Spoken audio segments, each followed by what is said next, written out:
Olá pessoal, tudo bem? Aqui quem fala é o Jales da Ubiquiti. Estou trazendo mais um vídeo para o canal oficial da Ubiquiti Brasil no YouTube. E neste vídeo eu vou explicar para vocês o que é o MCS e como ele funciona em todos os rádios da Ubiquiti. É isso mesmo, a explicação desse vídeo engloba o funcionamento do MCS em todos os equipamentos Wi-Fi da Ubiquiti, desde os mais antigos, dos legados, os equipamentos Hermex M5, até os mais recentes compatíveis com a tecnologia LTU, como por exemplo o Airfiber 5X HD, o LTU Rocket.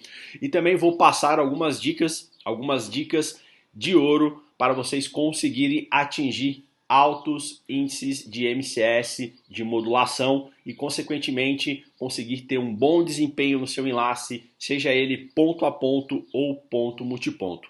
Mas antes de começarmos o vídeo, pessoal, eu gostaria de fazer um convite especial, gostaria de convidar vocês a participar dos nossos grupos.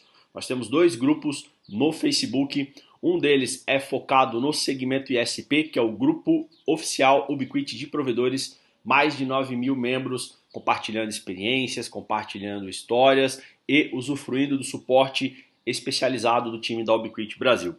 E o segundo grupo é o grupo Ubiquiti de redes Unify. Esse o tema é um pouco diferente, o tema é focado no segmento Enterprise, é focado nos equipamentos da linha Unify, mas o propósito é o mesmo, trocar experiência e prestar suporte técnico para vocês. Então, vamos lá, pessoal. Como funciona o MCS?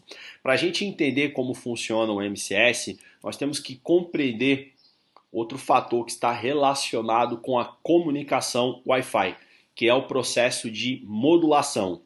O que é modulação, afinal de contas? Modulação é um processo desempenhado pelo rádio, aonde ele molda, aonde ele dá sentido à portadora. O que é a portadora? A portadora seria a onda eletromagnética, o sinal Wi-Fi, a forma como a comunicação flui nos equipamentos wireless. Então o processo de modulação, o equipamento transmissor, ele o que? Ele molda, ele ajusta a onda eletromagnética utilizando diferentes técnicas, diferentes modulações, e o radioreceptor ele faz o processo inverso, ele recebe esse sinal, essa portadora modulada com os bits, né? Modulados de diferentes formas, com diferentes modulações, modulação no caso dos rádios Ubiquiti, uma modulação do tipo digital, tá? Que eu vou falar um pouco mais depois. E o radioreceptor ele demodula, ele decodifica esses bits. Então é através desse processo que ocorre a comunicação Wi-Fi. Existem diferentes tipos de modulação, diferentes formas que eu posso alterar a minha onda eletromagnética. Existem as modulações analógicas, as mais conhecidas é a AM, a FM, e as modulações digitais.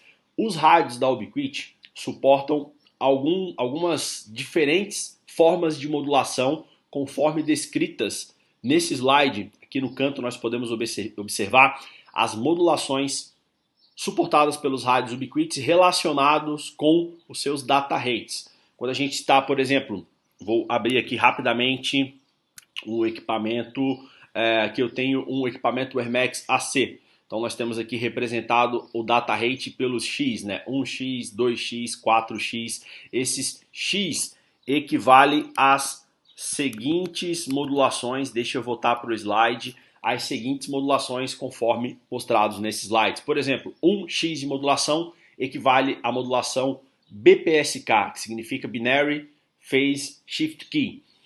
2x equivale ao QPSK, que significa Quadrature Phase Shift Key. Aí nós temos o 4x, o 6x, o 8x, o 12x, que é a modulação de 4096 QAM. QAM significa Quadrature Amplitude Modulation, ou seja, a modulação QAM, ela altera a onda magnética através de duas formas. Ela altera a sua fase e também altera a sua amplitude. Então, quanto mais alterações eu conseguir fazer numa onda eletromagnética, maior será a quantidade de bits, maior será a quantidade, depois do sinal modulado, a gente chama de símbolos trafegados, tá pessoal? Então, vamos lá, o que é o MCS? MCS nada mais é, deixa eu mudei aqui, isso aqui é a tabela de MCS. Se vocês digitarem no seu navegador, no Google, por exemplo, tabela de MCS, vocês terão acesso a essa tabela. O MCS nada mais é do que uma tabela que relaciona as diferentes modulações, ó, BPSK, QPSK, que nós vimos anteriormente, com índices, com números.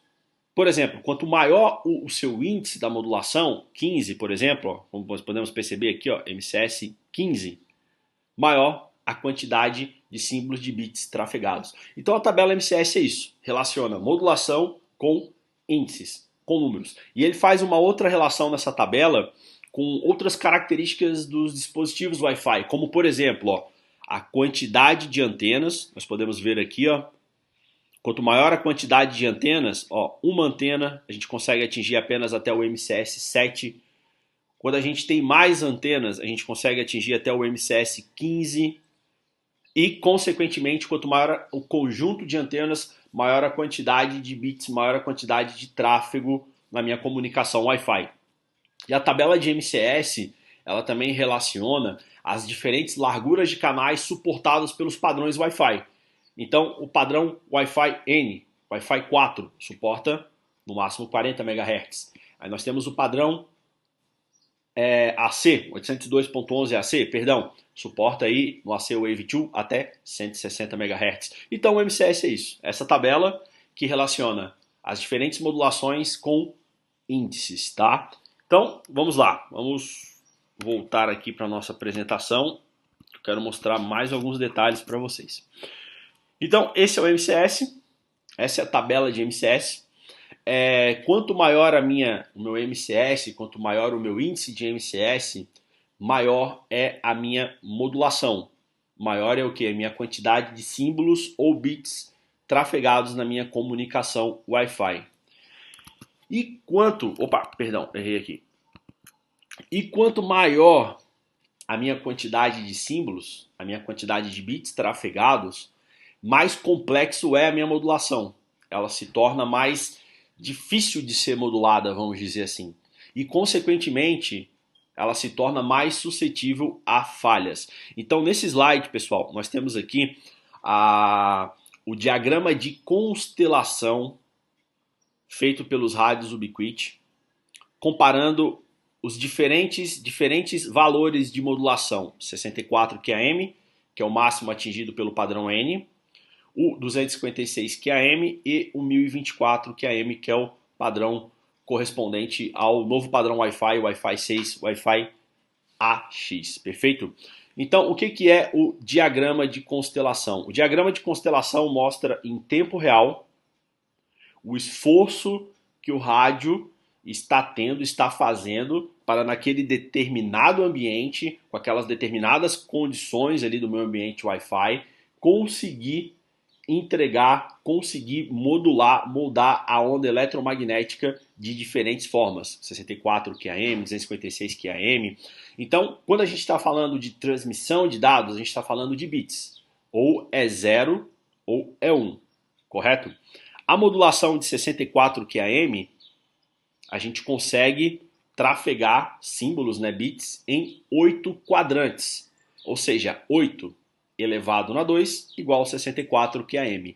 Já a modulação de 256 QAM, a gente tem o que? A gente consegue trafegar em 16 quadrantes, ou seja, 16 elevado na 2, por que 2? Base 2 por causa dos bits, zeros e 1, né? Binário, a gente tem 256 QAM. Então, a gente tem muito mais quadrantes, ou seja, a chance de dar erro é muito maior. Então, olha aqui na modulação de 1024 QAM. Nós temos 32 quadrantes, ou seja, 32 formas, 32 espaços, 32 maneiras para a gente modificar a nossa onda eletromagnética e levar símbolos, diferentes símbolos, bits em cada quadrante. O padrão LTU, a gente tem o que? A gente tem 64 quadrantes, ou seja, é uma modulação muito mais complexa, muito mais densa e, consequentemente, muito mais dificultosa para a gente conseguir atingir essa modulação. Então, todo cuidado deve ser tomado. E, pessoal, o CNR ele está diretamente ligado com a minha modulação, com o meu MCS. Quanto maior a minha modulação, quanto maior o meu data rate, maior a exigência de que eu tenha valores altos de CINR. E tem inúmeros vídeos aqui no canal explicando como eu posso fazer para poder incrementar esses níveis de CINR e, consequentemente, conseguir atingir altos valores de modulação. Então, vamos lá. Uma pergunta que muitos me fazem é sobre como configurar o MCS nos rádios, seja ele M5, AC, LTU. Pessoal, recomendação da Ubiquiti: sempre configure o MCS dos seus rádios de forma automática. Por quê? Quando você seta o MCS de forma fixa, você limita o seu rádio a trabalhar naquela modulação. E a comunicação Wi-Fi, ela é muito volátil. Num determinado momento, você tem níveis de CINR para poder atingir a modulação mais alta, como em questões de segundo, devido a uma severa interferência, esses níveis de CINR podem cair e, consequentemente, a sua modulação também cai. Se você nivelar por baixo a sua célula Wi-Fi, ele sempre vai trabalhar com aquela modulação, com MCS, enfim, 7, o MCS, o que você setou. Só que num determinado momento, vamos imaginar que ele tenha níveis de CINR para poder alcançar uma modulação maior. Como você nivelou por baixo a sua célula Wi-Fi, consequentemente todos os rádios eles vão ser forçados a trabalhar naquela modulação, ou seja, uma velocidade um pouco mais baixa, dependendo do cenário, e você vai acabar prejudicando o airtime da sua célula Wi-Fi. A Ubiquiti tem mecanismos de fallback, onde o rádio decrementa e incrementa a modulação de acordo com os níveis de CINR, e esses mecanismos são extremamente poderosos e efetivos. Então, deixe com que o rádio tome a decisão em utilizar uma modulação mais alta e mais baixa, e dessa forma você não nivelar por baixo a sua célula Wi-Fi e, consequentemente, não prejudicar o funcionamento do seu airtime. Inclusive, os rádios da Ubiquiti, deixa eu mostrar aqui para vocês, deixa eu abrir aqui. Se a gente for lá em configurações wireless, estou aqui com uma Prism Station aberto, tem uma opção chamada Data Rate Module. Como funciona essa opção? Ele tem duas opções, Default ou Alternative. Em ambientes ruidosos, ou seja, eu tenho certeza que eu vou sofrer com o meu SNR, com o meu CNR, ele vai estar sempre oscilando. Se você setar o Data Rate Module em Alternative, o rádio ele decrementa a modulação de forma mais severa, vamos dizer assim. Ele decrementa de forma mais incisiva, e isso faz com que a tua comunicação não fique variando muito, ele não fique testando MCS. Não, eu vou decrementar de MCS, sei lá, 15 para 14, de 14 para 3. Não, ele não fica descendo em degraus devagares, né, em degraus menores, ele desce em degraus maiores, e isso faz com que o teu enlace estabilize mais forte. Então esse recurso tem na linha AC, como esse recurso também tem na linha M5, tá, pessoal? Voltando aqui para a apresentação. Quais fatores prejudicam o MCS? O MCS está diretamente ligado com o CINR, e o que prejudica o CINR? Interferência, maiores larguras de canal, piso de ruído e distância. Esses são aí os 4 fatores que prejudicam o MCS. Nós vamos aprender agora como solucionar, como agir em cima de cada fator desse, começando pela interferência. O pessoal já está careca de saber. Fuja da interferência, escolha o canal com menos interferência, use o AirView para poder selecionar esse canal. O AirView está disponível em todos os rádios da Ubiquiti, seja os AirMax AC com chipset dedicado, seja o AirMax M5, escolha um canal com pouca interferência. Maior largura de canal, maior será a interferência sofrida. Será que há necessidade de eu utilizar 40 MHz? Olha só, pessoal. Se nós avaliarmos aqui a tabela de MCS, um rádio CISO, tá? Rádio CISO, ou seja, uma única antena, ele trabalha até o MCS 7. Um rádio CISO em 20 MHz consegue entregar algo em torno, trabalhando com MCS 7, de 65 megas. É claro que a tabela de MCS ela leva em consideração velocidades nominais, medidas no ambiente sem interferência, enfim. A gente deve considerar mais ou menos 40 a 50% das velocidades escritas aqui no MCS. Então, na tabela de MCS, se a minha célula estiver no capricho, com bons níveis de CINR, Com 20 MHz eu consigo sim atingir o quê? Os meus 40 megas reais no rádio CISO. Então há necessidade de trabalhar com 40 MHz, ou seja, quanto maior a minha largura de canal, mais interferência eu sofro, tá pessoal? Então, outra forma de eu eliminar a interferência é utilizando filtros de ruídos dedicados, rádios que têm filtros de ruído dedicado, como por exemplo Rocket AC Prism, Prism Station, o Airfiber, a linha LTU também possui um filtro robusto e dedicado, então ele age de forma passiva, eliminando a interferência tanto sofrida do meio externo de um concorrente, por exemplo, ou como a interferência causada por você mesmo na sua torre, tá? Falando especificamente sobre a largura de canal. Pessoal, quanto menor a minha largura de canal, maior é a minha intensidade, maior é a minha potência espectral, ou seja, maior é o meu nível de sinal recebido, tá pessoal? Então, quanto maior o meu nível de sinal recebido, maior o meu CNR e, consequentemente, maior a minha modulação. Larguras de canais mais estreitas me proporcionam níveis de sinais maiores e me proporcionam ouvir menos interferência e causar menos interferência no meio, tá pessoal? Piso de ruído, vamos lá. Potência não é sinônimo de qualidade. Potência alta prejudica a modulação. Aqui nós temos, essa informação ela foi extraída de um datasheet de um rádio AC. A potência máxima sugerida para que o rádio consiga atingir o 8x, que significa o MCS 15, tá? Então, o máximo que eu posso utilizar é 22 dBm de potência num rádio AC. Acima disso, eu aumento o meu piso de ruído, eu gero ruído e o rádio não vai conseguir atingir a modulação máxima, tá? E quanto maior a modulação, como eu disse anteriormente, mais complexa ela é, mais nível de sinal eu preciso para poder conseguir atingir essa modulação. Por exemplo, ó, 256 km ou 8x, a sensibilidade mínima requerida de nível de sinal é menos 65 dBm.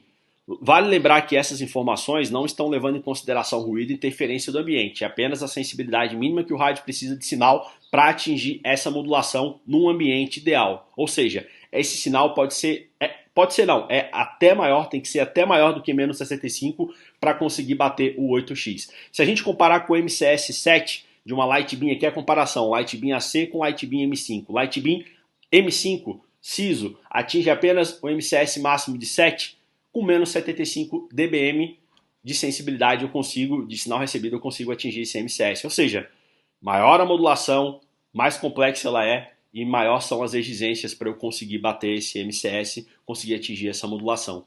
Outro fator que atrapalha o meu MCS, atrapalha o meu CNR, né, uma coisa leva a outra, é a distância, pessoal. Como que eu soluciono o problema com distância? A distância degrada o meu sinal devido às perdas do espaço livre, né? Quanto maior a distância do meu enlace, maior são essas perdas. E para eu compensar essas perdas, eu tenho que utilizar o quê?